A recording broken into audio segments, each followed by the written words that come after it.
ಸೀಮಾ ಮತ್ತೆ ರಾಧಾ ಇಬ್ರು ಅಕ್ಕ ತಂಗಿಯರು. ಆದ್ರೆ ಅವರಿಬ್ಬರ ಸ್ವಭಾವ ತುಂಬಾನೇ ಡಿಫ್ರೆಂಟ್ ಆಗಿತ್ತು. ಒಬ್ಬಳ ಸ್ವಭಾವ ತುಂಬಾ ಒಳ್ಳೆಯ ಸ್ವಭಾವವಾಗಿತ್ತು, ಮತ್ತೆ ಇನ್ನೊಬ್ಬಳು ಸ್ವಭಾವ ತುಂಬಾನೇ ಸ್ವಾರ್ಥ ಸ್ವಭಾವ. ಕಾಲೇಜ್ ಮುಗಿದ ನಂತರ ಸೀಮಾಗೆ ಮದ್ವೆ ಮಾಡ್ಬೇಕು ಅಂತ ಅವ್ರ ಅಪ್ಪ ಅಮ್ಮ ಅನ್ಕೋತಾರೆ.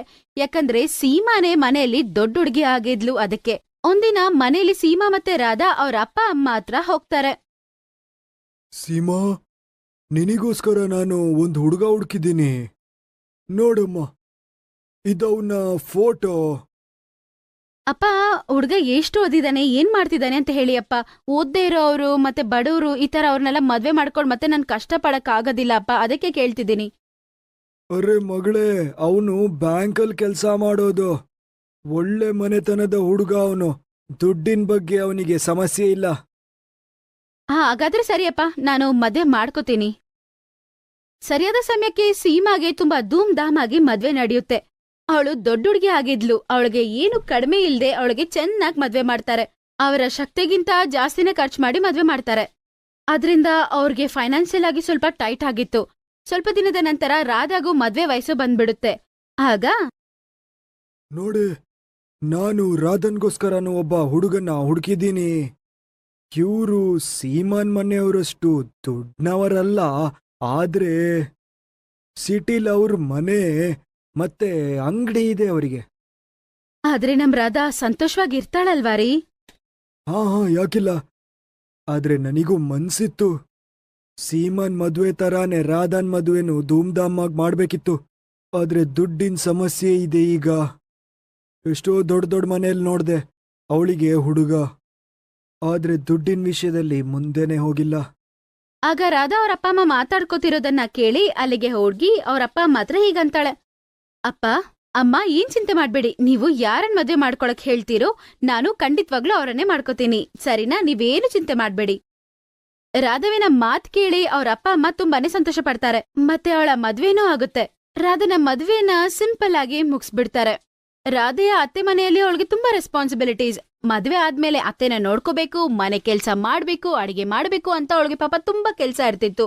ಅದು ಮಾತ್ರ ಅಲ್ದೆ ಅವಳು ಅಂಗಡಿಯಲ್ಲಿ ಗಂಡನ್ಗೆ ಕೂಡ ಹೆಲ್ಪ್ ಮಾಡ್ಬೇಕು. ಅಂದ್ರೆ ಅವ್ರ ಗಂಡನ ವ್ಯಾಪಾರದಲ್ಲಿ ಹೋಗಿ ಸಹಾಯ ಮಾಡ್ತಿದ್ಲು, ಸಂತೋಷವಾಗೇ ಮಾಡ್ತಿದ್ಲು. ಇನ್ನೊಂದ್ ಕಡೆ ಸೀಮಾವಿನ ಲೈಫ್ ತುಂಬಾನೇ ಚೆನ್ನಾಗಿತ್ತು. ಒಂದ್ ಕಡೆ ಕಿಟಿ ಪಾರ್ಟಿ ಶಾಪಿಂಗ್ ಅಂತ ತುಂಬಾ ಪಾಶ್ ಆಗಿ ಲೈಫ್ ನ ನಡೆಸ್ತಿದ್ಲು. ಅವಳು ಒಂದಿನ ಹೊಸ ಕಾರ್ ತಗೊಂಡಿರ್ತಾಳೆ. ಅದನ್ನ ತಂಗಿಗೆ ತೋರ್ಸ್ಬೇಕು ಅಂತ ಹೋಗ್ತಾಳೆ. ಒಂದು ಸ್ವೀಟ್ ಬಾಕ್ಸ್ ಅನ್ನ ಕೈಯಲ್ಲಿ ಎತ್ಕೊಂಡ್ ಹೋಗಿ ಅವಳು ರಾಧಾ ಹತ್ರ ಹೇಳ್ತಾಳೆ. ಹತ್ರ ಹೋಗಿ ಸೀಮಾ ಹತ್ರ ಬಾಕ್ಸ್ ಅನ್ನು ಕೊಟ್ಟು ಕಾರ್ ತಗೊಂಡಿರುವ ವಿಷಯ ಹೇಳ್ತಾಳೆ. ನಿಮ್ಮ ಮಾವ ಇವತ್ತೇ ಈ ಹೊಸ ಕಾರ್ನ ತಗೊಂಡ್ ಬಂದಿದ್ದಾರೆ, ಅದಕ್ಕೆ ನಿನಗೆ ತೋರ್ಸ್ಬಿಟ್ಟು ನಿನಗೆ ಸ್ವೀಟ್ ಕೊಡ್ಬಿಟ್ಟು ಹೋಗೋಣ ಅಂತ ಬಂದೆ. ಸೀಮಾ ರಾಧೆಗೆ ಹೊಟ್ಟೆ ಕಿಚ್ಚು ಪಡಿಸ್ಬೇಕು ಅಂತಾನೆ ಕಾರ್ ತೋರ್ಸಕ್ ಹೋಗಿರ್ತಾಳೆ. ಆದ್ರೆ ರಾಧವಿನ ಮನ್ಸಲ್ಲಿ ಅದೆಲ್ಲ ಏನೂ ಅನ್ಸಿಲ್ಲ. ಆದ್ರೆ ಅವಳ ಗಂಡನ್ಗೆ ಅವಳ ಉದ್ದೇಶ ಅರ್ಥ ಆಗತ್ತೆ. ಸೀಮಾ ಮತ್ತೆ ಅವರ ಗಂಡ ಹೋಗಿದ ತಕ್ಷಣ ಈಗಂತಾನೆ. ನಿನ್ನ ಅಕ್ಕ ಇಲ್ಲಿ ಗುಡ್ ನ್ಯೂಸ್ ಕೊಡಕ್ ಬಂದಿದ್ದಲ್ಲ, ನಮಗೆ ಅವಳು ಉರ್ಸಕ್ ಬಂದಿದ್ದು. ಅವಳಿಗೆ ಗೊತ್ತಲ್ವಾ ನಮಗೆ ಕಾರ್ ತಗೊಳಕ್ಕಾಗಲ್ಲ ಅಂತ. ಅದಕ್ಕೆ ಅವಳು ಹೊಸ ಕಾರ್ ತೋರಿಸಿ ಉರ್ಸಕ್ ಬಂದಿದ್ಲು. ಅರೆ, ಅವಳ ನನ್ನ ಅಕ್ಕಾಳ್ರಿ, ಅವಳು ಯಾಕಂಗ್ ಮಾಡ್ತಾಳೆ? ಅವಳ ನನ್ನ ಹೊಟ್ಟೆ ಕಿಚ್ಚು ಪಡಿಸು ಅವಳೇನ್ ಮಾಡ್ತಾಳೆ? ಅದೇ ಮ್ಯಾಟ್ರು. ನಾವು ಕಾರ್ ತಗೊಳಕ್ಕಾಗಲ್ಲ ಅಂತ ಅವಳಿಗೆ ಗೊತ್ತಲ್ವಾ. ನಮ್ಮ ಹತ್ರ ಇರೋದು ಈ ಅಂಗಡಿ. ಮತ್ತ ಅವಳ ಗಂಡ ಅಂತೂ ಬ್ಯಾಂಕಲ್ ಮ್ಯಾನೇಜರ್ ಅಲ್ವಾ. ಮತ್ತೆ ಯಾಕ್ರಿ ಹಿಂಗಂತಿದ್ದೀರಾ? ಯಾರ್ ಹೇಳಿದ್ದು? ನೀವು ಒಂದ್ ಕಾರಲ್ಲ ರೀ, ನೋಡ್ತೀರಿ ನೀವು 10 ಕಾರ್ಗೆ ಓನರ್ ಆಗ್ತೀರಾ. ಅವ್ರ ಗಂಡ ಬ್ಯಾಂಕಲ್ಲಿ ಕೆಲ್ಸ ಮಾಡ್ತಾರೆ, ಆದ್ರೂ ಅವರು ಇನ್ನೊಬ್ರ ಕೆಳಗಡೆ ಕೆಲ್ಸ ಮಾಡ್ಲೇಬೇಕಲ್ವಾ? ಆದ್ರೆ ನೀವು ತುಂಬಾ ಒಳ್ಳೆ ಬಿಸ್ನೆಸ್ ಮಾಡ್ತಿದ್ದೀರಾ. ನೀವೇ ನಿಮ್ ಓನರು, ನೀವ್ ಯಾರ ಕೆಳಗಡೆನೂ ಕೆಲ್ಸ ಮಾಡ್ಬೇಕಾಗಿಲ್ಲ. ಇವತ್ತಲ್ದೆ ಇನ್ನೊಂದ್ ದಿನ ಕಾರ್ ತಗೊಳೋಣ ಬಿಡ್ರಿ. ನಾನ್ ಯಾವಾಗ್ಲೂ ನಿಮ್ ಜೊತೆ ಇರ್ತೀನಿ, ನೋಡ್ತೀರಿ ಸ್ವಲ್ಪ ದಿನದಲ್ಲೇ ನಮ್ ಬಿಸ್ನೆಸ್ ಹೆಂಗ್ ಡೆವಲಪ್ ಆಗತ್ತಂತ. ಅವಾಗ ನೀವಿನ್ನೂ ಬಿಂದಾಸ್ ಆಗಿರ್ಬೋದ್ರಿ. ಅವನು ಚಿಂತೆ ಎಲ್ಲ ಬಿಟ್ಬಿಟ್ಟು ಹಾರ್ಡ್ ವರ್ಕ್ ಮಾಡೋದಕ್ಕೆ ಶುರು ಮಾಡ್ತಾನೆ. ಅವ್ರ ಅಂಗಡಿಯಲ್ಲಿ ತುಂಬಾನೇ ಚೆನ್ನಾಗಿ ವ್ಯಾಪಾರ ನಡೆಯೋದು ಶುರು ಆಗ್ಬಿಡುತ್ತೆ. ಅದು ಮಾತ್ರ ಅಲ್ಲ, ಅವ್ರ ಅಂಗಡಿಯಲ್ಲಿ ಒಂದ್ಸಲ ಪರ್ಚೇಸ್ ಮಾಡಕ್ಕೆ ಬಂದವರು ಮತ್ತೆ ಮತ್ತೆ ಬರ್ತಿದ್ರು. ಅದಕ್ಕೆ ಅಲ್ಲಿ ವ್ಯಾಪಾರ ಹೆಚ್ಚಾಗಿರುವ ಕಾರಣದಿಂದ ಅವಳ ಹೆಂಡತಿ ಕೂಡ ಹೋಗಿ ಸಹಾಯ ಮಾಡ್ತಿದ್ಲು.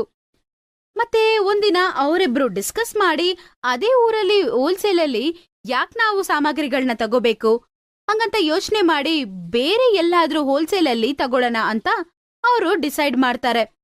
ಅದರಿಂದ ಡೆಲ್ಲಿಯಲ್ಲಿ ಅವಳು ತುಂಬಾ ದೊಡ್ಡ ಬಲ್ಕ್ ಆಗಿ ಪರ್ಚೇಸ್ ಮಾಡೋದ್ರಿಂದ ಅವ್ರಿಗೆ ಕಡಿಮೆ ದುಡ್ಡಿಗೆ ಸಾಮಗ್ರಿಗಳು ಸಿಕ್ತಿತ್ತು. ಅದ್ರಿಂದ ಕ್ವಾಲಿಟಿನೂ ಚೆನ್ನಾಗಿರ್ತಿತ್ತು, ಅವ್ರಿಗೆ ಮಾರ್ಜಿನ್ ಕೂಡ ಚೆನ್ನಾಗ್ ಬರ್ತಿತ್ತು. ಹಿಂಗೆ ಅವರು ಸ್ವಲ್ಪ ಸ್ವಲ್ಪ ಕಷ್ಟಪಟ್ಟು ಅವ್ರ ಓನ್ ಬ್ರ್ಯಾಂಡ್ ಕ್ರಿಯೇಟ್ ಮಾಡ್ಕೊಂಡ್ರು. ಅದು ಮಾತ್ರ ಅಲ್ಲದೆ ಅವರು ಒಂದು ದೊಡ್ಡ ಸೂಪರ್ ಮಾರ್ಕೆಟ್ ಕೂಡ ಓಪನ್ ಮಾಡ್ತಾರೆ. ಆ ಸೂಪರ್ ಮಾರ್ಕೆಟ್ನ ಹೆಸರು ಏನಂದ್ರೆ ರಾಧಾ ಗ್ರೋಸರಿ ಮಾರ್ಟ್. ಅವರಿಬ್ಬರದು ಈಗ ತುಂಬಾ ಬ್ರಾಂಚಸ್ ಬೇರೆ ಇತ್ತು. ಅವರ ಫ್ರೆಂಡ್ಶಿಪ್ ಆ ಊರಲ್ಲಿರುವ ದೊಡ್ಡ ದೊಡ್ಡ ವ್ಯಕ್ತಿಗಳ ಜೊತೆ ಡೆವಲಪ್ ಆಯ್ತು. ರಾಧನ ಅತ್ತೆಗೆ ಈ ಸಂತೋಷ ತಡ್ಕೊಳಕ್ಕೆ ಆಗಿಲ್ಲ. ಎಲ್ಲರತ್ರ ಸೊಸೆನ ಹೊಗಳ್ತಾಳೆ. ನೋಡಿದ್ರಾ, ನನ್ನ ಸೊಸೆ ನನ್ ಮನೆನ ಲಕ್ಷ್ಮಿ ಗೊತ್ತಾ ಅವಳು ಬಂದಿದ ತಕ್ಷಣ ನನ್ನ ಮನೆ ತುಂಬಾ ಸ್ವರ್ಗವಾಗಿ ಬದ್ಲಾಯ್ತು. ನನ್ನ ಮಗ ತುಂಬಾ ಸಂತೋಷವಾಗಿದ್ದಾನೆ. ನನ್ನನ್ನು ಕೂಡ ನನ್ ಸೊಸೆ ತುಂಬಾ ಚೆನ್ನಾಗಿ ನೋಡ್ಕೋತಾಳೆ. ನನ್ನ ಸೊಸೆ ಒಳ್ಳೆ ಮನ್ಸಿಗೆ ಮಣ್ಣಲ್ ಕೈ ಇಟ್ರು ಬಂಗಾರವಾಗಿ ಬದ್ಲಾಗತ್ತೆ. ಒಂದಿನ ಅನಿಲ್ ಹೊಸ ಕಾರ್ ತಗೋತಾನೆ. ಅರೆ, ಮತ್ತೆ ಹೊಸ ಕಾರ್ ತಗೊಂಡ್ರಾ? ನಾನೇನು ಮಾಡ್ತಾ ಇಲ್ಲ, ನೀನ್ ಹೇಳಿದ್ದೆ ನಿಜ ಆಗ್ತಿರೋದು. ಯಾವ ವಿಷಯ ರೀ? ಅರೆ, ನೀನೇ ಹೇಳಿದ್ದಲ್ವಾ, ನೀನು 1 ಕಾರಲ್ಲ 10 ಕಾರ್ ತಗೊಳ್ತೀಯ ಅಂತ. ತಕೋ, 7 ಬಂದಾಯ್ತೀಗ, ಇನ್ನು 3 ಬರಕ್ಕಿದೆ ಅಷ್ಟೇ. ರಾಧಾ ಅದ್ ಕೇಳಿದ ತಕ್ಷಣ ನಗ್ತಾಳೆ. ನಡಿ, ನಿನ್ನ ಅಕ್ಕನ ಮನೆಗೋಗಿ ಸ್ವೀಟ್ಸ್ ಕೊಟ್ಟು ಬರೋಣ ಈಗ. ಇಬ್ರು ಮಿಠಾಯಿ ತಗೊಂಡು ಸೀಮನ ಮನೆಗೆ ಹೋಗ್ತಾರೆ. ಕಾರಿಂದ ಇಳಿದು ಮನೆ ಒಳಗಡೆ ಹೋಗ್ತಾರೆ. ಆದ್ರೆ ಅಲ್ಲಿ ಗಂಡ ಹೆಂಡತಿ ಇಬ್ರು ಜಗಳ ಮಾಡ್ತಿರ್ತಾರೆ. ರಾಧಾ ಬಂದಿದ್ದು ಕೂಡ ಅವ್ರಿಗೆ ಗೊತ್ತಾಗಲ್ಲ. ಇಬ್ರು ತುಂಬಾ ಜೋರಾಗಿ ಜಗಳ ಮಾಡ್ತಿರ್ತಾಳೆ. ಏನ್ರಿ, ನಾನ್ ಹೇಳೋದೇನಾದ್ರೂ ಈ ಮಧ್ಯೆ ಅರ್ಥ ಆಗ್ತಿದ್ಯಾ ಇಲ್ವಾ? ನೀವ್ ಮಾಡೋದೇನು ಸರಿ ಇಲ್ಲ. ಇವಾಗ ನೀವ್ ಸರಿಯಾಗಿ ಸಂಪಾದನೆ ಮಾಡೋದಿಲ್ಲ, ಏನೂ ಇಲ್ಲ. ಮನೇಲಿರೋದ್ ಎಲ್ಲ ನಾವು ಹಾಳ್ ಮಾಡ್ಕೊಂಡ್ವಿ ಅಷ್ಟೇ. ಇವಾಗ ಬೇರೆ ಏನೂ ಇಲ್ಲ. ಕೆಲ್ಸ ಇಲ್ಲ ಅಂತಿದ್ದೀರಾ. ಏನ್ ಮಾಡೋದಂತ ಅರ್ಥನೇ ಆಗ್ತಿಲ್ಲ. ಏನ್ ಊಟ ಮಾಡ್ತೀವಿ, ಹೆಂಗ್ ಬದುಕ್ತೀವಿ ಅಂತ ಭಯ ಆಗ್ಬಿಟ್ಟಿದೆ. ನಾನು ನಂಗೋಸ್ಕರ ಕದ್ದಿದ್ದ ಬ್ಯಾಂಕಿಂದ ಹಣ ನೀನ್ ಮಾಡಿದ್ದಲ್ವಾ? ಹಾ, ನಿನಗೆ ಹುಚ್ಚಿದ್ದಲ್ವಾ ಪಾರ್ಟಿ ಮಾಡೋದು, ಶಾಪಿಂಗ್ ಮಾಡೋದು? ಈಗ ತಿನ್ನು. ಏನ್ರಿ, ನನ್ನನ್ ಬ್ಲೇಮ್ ಮಾಡ್ತಿದ್ದೀರಾ? ಒಂದ್ ವೇಳೆ ನನ್ ಜಾಗದಲ್ಲಿ ಬೇರೆ ಯಾವಳಾದ್ರೂ ಇದ್ದಿದ್ರೆ ನಿಮ್ಮನ್ ಬಿಟ್ಬಿಟ್ಟು ಅವಳು ತವ್ರ ಮನೆಗೆ ಹೋಗ್ತಿದ್ಲು. ನೀನು ಹೊರಟೋಗಲ್ವಾ? ಯಾಕಿದ್ಯಾ ಇಲ್ಲಿ? ಹಾ, ಗೊತ್ತಾಯ್ತು. ನೀವ್ ಮಾಡಿರೋ ತಪ್ಪನ ನನ್ ಮೇಲೆ ಹೆಂಗ್ ಹಾಕ್ತಿದ್ದೀರಾ ಅಂತ. ಅವರಿಬ್ರು ಹೀಗೆ ಜಗಳ ಮಾಡ್ತಿರ್ತಾರೆ. ಆಗ ಅವರು ರಾಧಾನ ನೋಡ್ತಾರೆ. ಸೀಮಾ ಅಳ್ತಾ ಹೋಗಿ ರಾಧಾನ ಹಪ್ಕೋತಾಳೆ. ಅರೆ, ನೀವಿಲ್ಲ. ನಾನು ನೀವು ಏನು ಹೇಳ್ಬೇಕಂತಿಲ್ಲ, ಎಲ್ಲ ನಮಗೆ ಅರ್ಥ ಆಗಿದೆ. ನಂಗೆ ಗೊತ್ತಾಗಿದೆ. ಈ ತಿಂಗಳಲ್ಲಿ ನೀವು ಹೊಸ ಗ್ರೋಸರಿ ಶಾಪ್ ಓಪನ್ ಮಾಡ್ತಿದ್ದೀರಂತೆ. ಅಲ್ಲಿಗೆ ನನ್ನನ್ನು ಮ್ಯಾನೇಜರ್ ಆಗಿ ಇಟ್ಕೊಂಡ್ರೆ ನಂಗೆ ಹೆಲ್ಪ್ ಆಗುತ್ತೆ. ನಮ್ಮ ಮನೆ ಕಂಡೀಷನ್ ನೀವು ನೋಡಿದಿರಲ್ವಾ? ನಿಮ್ಮ ಹತ್ರ ಇನ್ನೇನು ಸುಳ್ಳು ಹೇಳೋದು? ಅವರಿಬ್ರು ಒಬ್ರನ್ನೊಬ್ರನ್ನ ನೋಡ್ಕೊಂಡು ಕಣ್ಣನ್ನ ಮಿಟಕ್ರಿಸಿ ಸರಿ ಅಂತ ಅಂತಾರೆ.